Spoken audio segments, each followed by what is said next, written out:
So Joy Reid was on Piers Morgan's show, and she went into a rant about Donald Trump's immigration policies, a total rant. And when she was asked to be specific about what she does not like about the policies, she could not name one.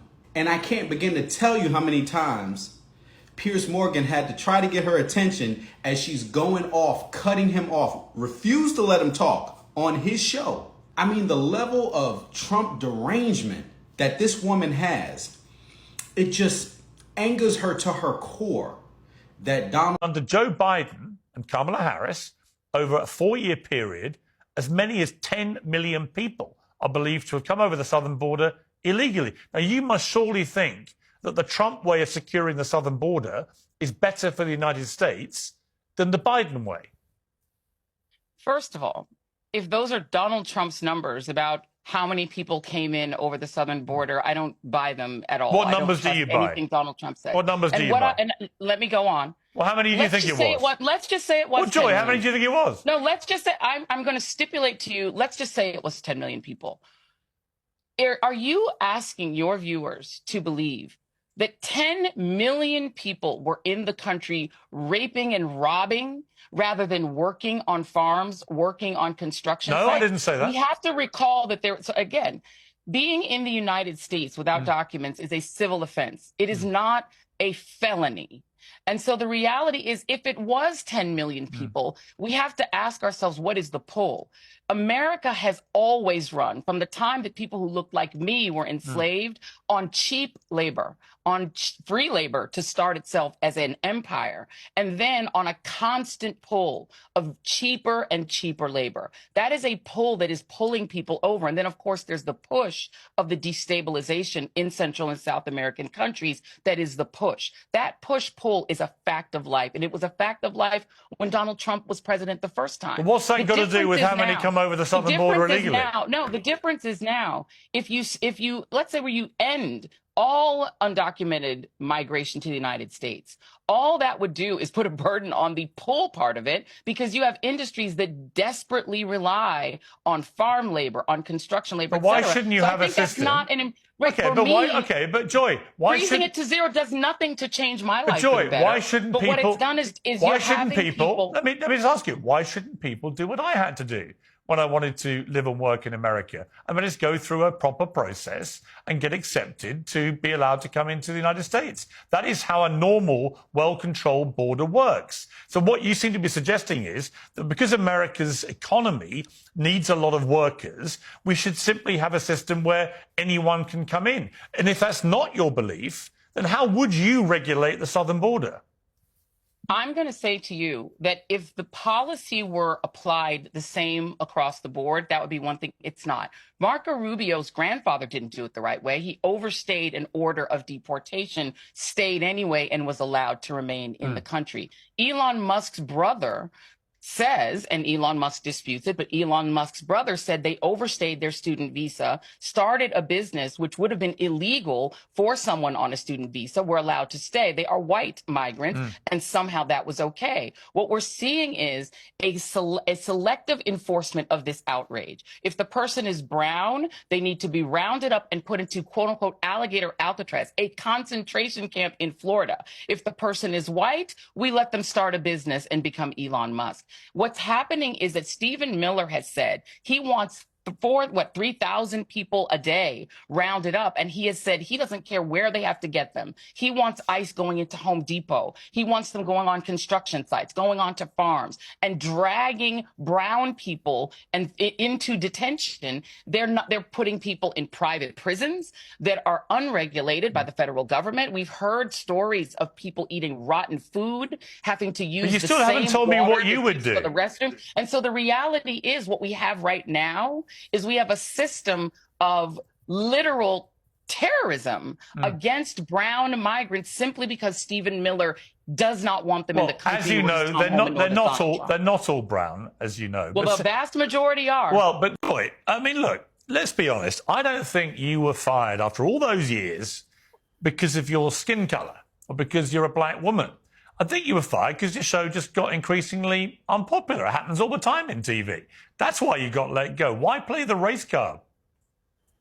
First of all, I love the fact that your play the race card is your version of the race card. You literally are so fixated on trying to racialize conversations with me, Piers. I find it actually quite charming. You racialize more conversations in your tenure at MSNBC than any host in history. All right, Mark. All right, Piers. And the bottom line is you take an entire conversation that I had with Mark Lamont Hill and pick the bits that you can racialize because this is your shtick. And I get that this is your shtick. You racialized everything, Joy. Come on. I get it. I understand this is your shtick, Piers. And listen, game recognized game. I get this is it's your not game. My shtick. And the bottom line, it was your it shtick. It is your shtick, and everyone knows that it is. Piers, we understand what it is. And it is so interesting to me that you yourself, as a white European, find that when people of color talk about race, that you believe is racializing conversations. But when people like you fixate on, well, Barack Obama was a black president, why don't you object to that? That is racializing a conversation about the former president of the United States.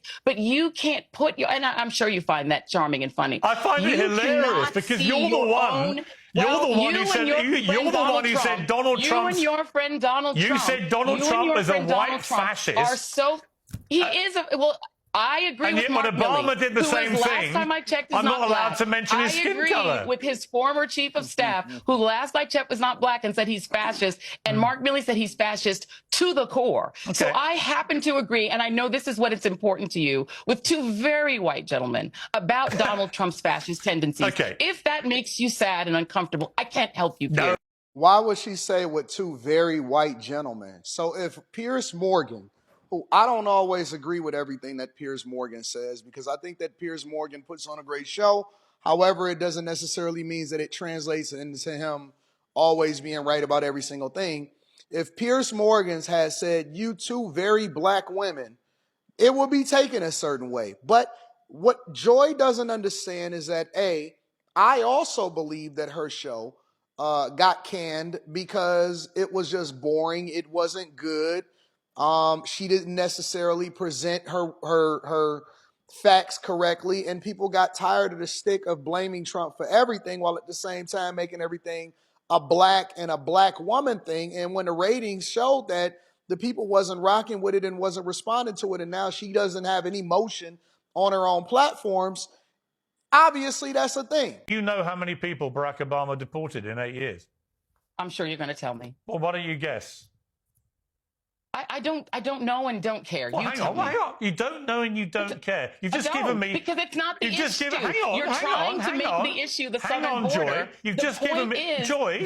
No. The point is... Joy. You've just given me... Joy. Was not dragging women...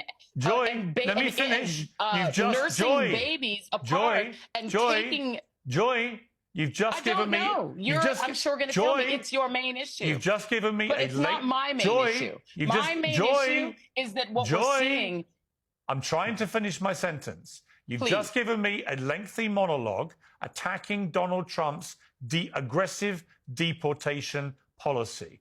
And I've simply said to you, there was a Democrat, a black Democrat president of the United States for 8 years. I'm simply asking, given that you're obviously all over every detail of the Trump deportation policy, and given you were on the airwaves in America on a daily basis through Obama's tenure, how many people did he deport in 8 years? I do not know. You'll tell me, I'm sure. Have a guess. But it's probably more than 1 million people. I'm quite certain. Have a because guess. I think each 2 million.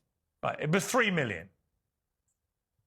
Okay, and your point being what? My point being, are you as shocked by that as you are claiming to be by Trump? It is not deportations Many of them were brown. That are shocking. Wait a minute. Can I answer your question? The majority were brown. In my conversation with the woman from Moms for Liberty, is that they are making themselves the expert on books, which they are deeming pornographic, by using a site called booklooks.com, looking for words in the book that make them uncomfortable, and then attempting to ban books by the hundreds. Out of interest, but just to be clear, And so I asked her, do you think books? All right. Do you think school children at school should have access to books in their library which involve strap-on dildos? again, you're taking a book that has multiple subjects and you're taking this award-winning book and dumbing it down to I just asked you a simple because question. you may feel uncomfortable. And the bottom line is these books that were published by publishers who had an opportunity to say no, looked at these books. These are award-winning books. And I think parents should have the opportunity to opt their children out if they don't feel comfortable reading those books, but that children who are old enough and who are of age and can choose the books they want to read and may feel seen in a book that you might object to ought to have the opportunity to read that book. So Joy Reid believes it was a good idea to go on a Piers Morgan show and actually explain everybody why she got fired, why she believes that white people are basically the devil, and try to push certain agendas in the past, and completely got destroyed. Oh man, oh boy. This lady, I don't even understand how this lady is even showing her face today after her shameful firing on MSNBC. Matter of fact, think about this. MSNBC is so much propaganda over every single news outlet, and you got fired from them. Think about it. The number one propaganda pusher got fired from the number one propaganda news outlet and decides to go on Piers Morgan. She goes on Piers Morgan, and Piers Morgan asked a few questions, and she got triggered so quickly. Why would you support men and women in the same categories of sports? Do you really support calling her out on sexual items being in schools where children are? Do you support these ideologies? And she got bothered, triggered. If you support it, why get triggered? Stand on what you support. But instead what she did was blame white men. She blamed Trump. Y'all don't understand. That shit got old during the election. And if you think that's going to continue resonating with people, it's not. It's not. This lady is the biggest embarrassment of color, which she displays as on walking this earth. Walking this earth. This lady has proven time and time again that she lives in an alternate reality. She demonizes everybody and takes no accountability. No accountability. That's why she got fired. She got fired because people were sick of seeing her. So much propaganda that a propaganda machine said, hey, gotta let you go. Like, you're the worst one out here. You are tanking our shit. You are tanking ratings, ma'am. And then you felt that people was not going to question you or push to ask you questions on the things you pushed for, compromising children in schools, demonizing people whenever you get a chance to push your racist rhetoric. No. And then she had the nerve the next day to try to save face on her small platform, which is on YouTube.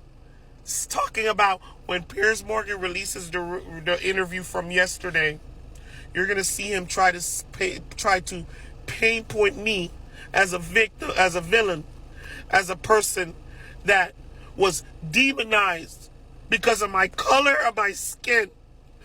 I'm a victim of this white man.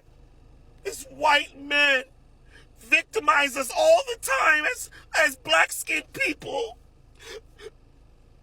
Just understand, anything he says on there to me,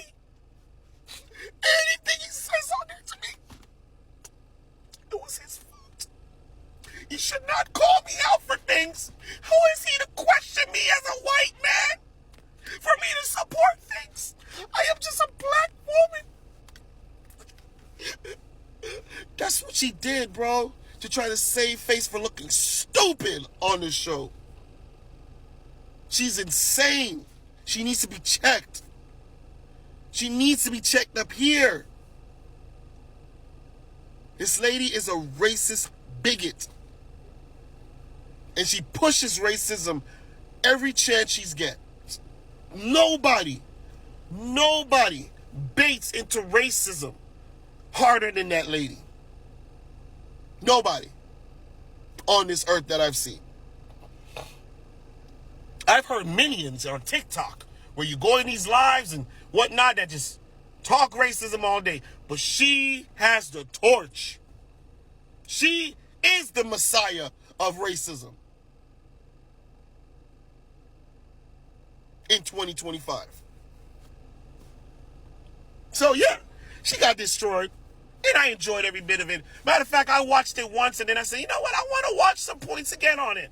To watch her squirm on questions that the American people wanted to ask, but she was not willing to answer.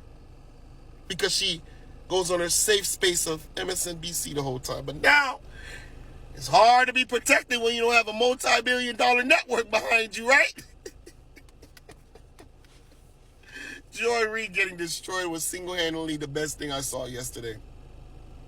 And hopefully, she has to go on more platforms that disagree with her. But we know she's not. The conversation that Piers Morgan had with Joy Reid did not surprise me at all, in the sense of I knew exactly how Joy Reid was going to respond.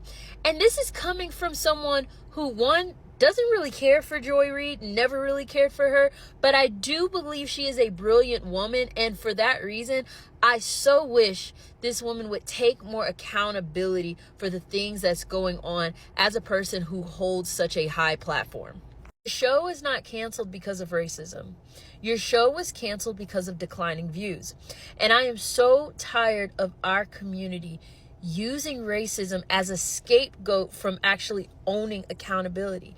And before y'all come on here, this is not me attacking black women, but if we continue to use that, then our black women and our black community in general will just continuously escape accountability.